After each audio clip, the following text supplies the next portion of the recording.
Coming to you from the heart of the Motherlode, this is EDC's Week in Review, your February 14th edition. Thank you for tuning in.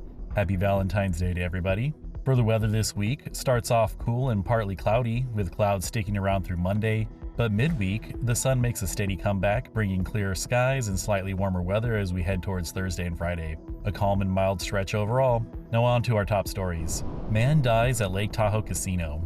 A 31-year-old man from Pomona, California, fell to his death from the roof of Harvey's Lake Tahoe Hotel and Casino on February 8th. The Douglas County Sheriff's Office responded to the scene and confirmed that the man had arrived in South Lake Tahoe earlier that day via an Amtrak bus. The authorities believe that the incident was a suicide, and the man was pronounced dead at 2:50 p.m. The community has been reminded of the importance of mental health awareness and support. Multi-county burglary ring busted. Yolo County Sheriff's detectives arrested 5 suspects in a multi-county theft ring linked to burglaries in Davis, El Dorado County, and other areas. The investigation began in December 2024 after a smash-and-grab burglary at the Plug and Jug Market in Knights Landing. Detectives recovered stolen property and multiple weapons during a search of a Stockton stash pad. 2 adults and 3 juveniles faced charges related to burglary and weapon violations. Injuries in Highway 50 crash. A 54-year-old San Francisco man was seriously injured on February 7th while adjusting snow chains on U.S. Highway 50 near Twin Bridges. The man was struck by a Subaru Impreza driven by an 18-year-old from El Dorado Hills who was speeding between 45 and 55 miles per hour despite chain controls that limit speed to 25 miles per hour. The driver lost control on a curve, colliding with the man's parked Nissan Rogue and propelling him into the air. 2 passengers in the Nissan, aged 10 and 39, sustained minor injuries, while 2 other children in the vehicle, aged 6 and 2, were unharmed. The incident highlights the dangers of speeding and winter driving conditions. Storm displaces Pollock Pines family. A powerful storm on February 4th caused a tree to fall on a home in Pollock Pines, displacing a family. The tree, which was located on a neighboring property, caused significant damage to the structure, rendering it uninhabitable. The incident is part of a series of weather-related events affecting the region, including a flood advisory issued by the National Weather Service. Local authorities are urging residents to remain vigilant during severe weather and report hazards to emergency services. El Dorado Hills CSD in turmoil. The El Dorado Hills CSD is in turmoil following a chaotic February 13th meeting that never officially began. Its board president, Stephen Curry, refused to start proceedings until Director Chuck King, whose resignation status is disputed, left the board table. King, who resigned on January 23rd but rescinded it 2 days later, claims his resignation was never officially accepted, creating a legal standoff that has paralyzed the district. The crisis follows a 2023 scandal involving former GM Kevin Lowen, who resigned amid allegations of ethical breaches and conflicts of interest, with lingering questions about the involvement of current board members like Noelle Maddock, who was re-elected in 2024 without a full investigation into her role.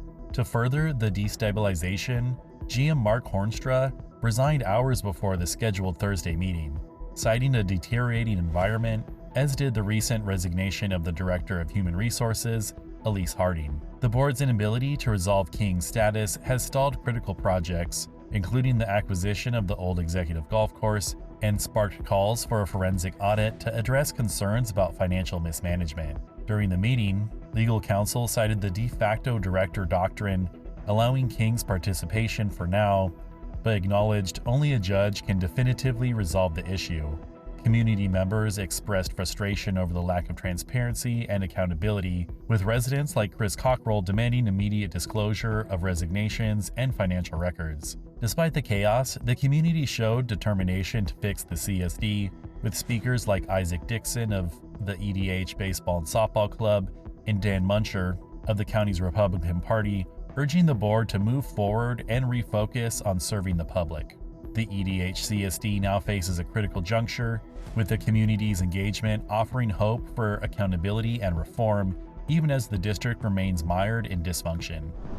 El Dorado Irrigation District updates.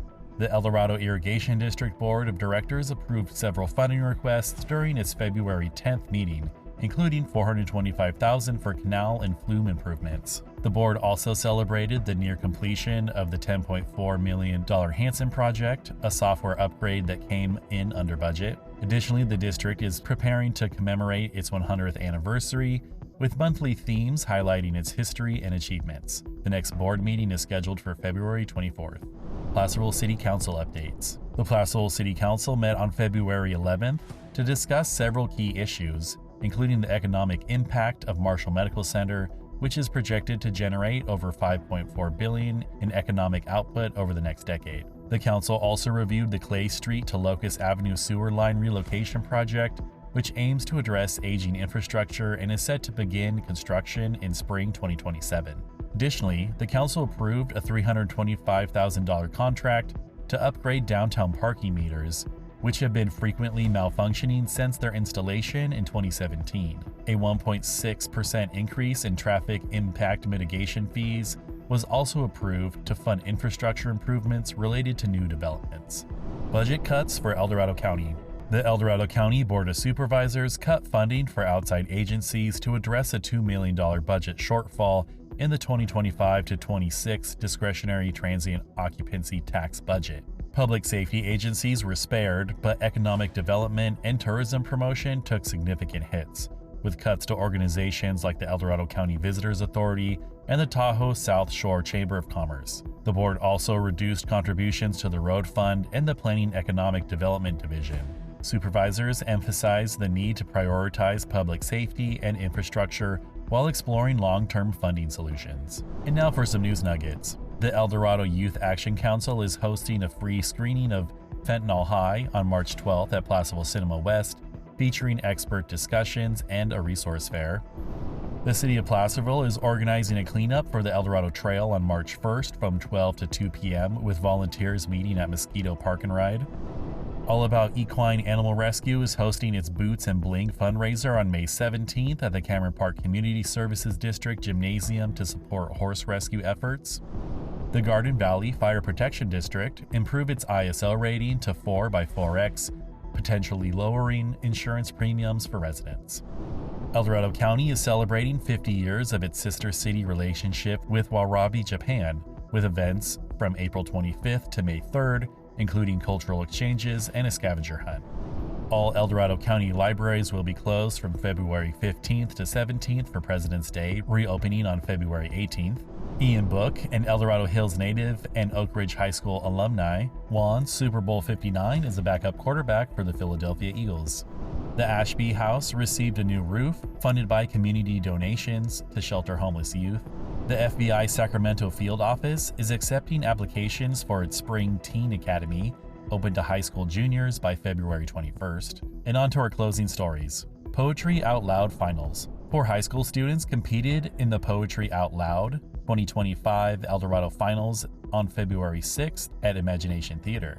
Erin Levinson from El Dorado High School took first place with her recitation of 1969 by Alex Dimitrov and Fairy Tale with Laryngitis and Resignation Letter by Jahane DeBrow. Levinson will represent El Dorado County at the state finals in Sacramento on March 7th to 8th. The event, now on its 20th year, aims to inspire young people through poetry recitation. Marshall Hospital Art Walk Gallery. Art as Medicine. Aidan McGuire, a physician assistant at Marshall Hospital, spearheaded the creation of an art gallery to transform blank hospital walls into a healing space. The gallery features stunning photographs by McGuire and photographer Scott By, with prints provided by New Mexico Fine Arts. The project, funded by the Marshall Hospital Foundation, aims to improve emotional well-being through arts. Patients, staff, and visitors have responded positively, with many stopping to admire the artwork and find moments of peace. The Marshall Hospital Art Walk Gallery stands as a reminder that medicine can take many forms. It's a celebration of the ways art can heal, inspire, and bring joy to those who need it most. As McGuire and his team have shown, sometimes the simplest gestures, like filling blank walls with beauty, can make the biggest difference. This has been EDC's Week in Review, your February 14th edition.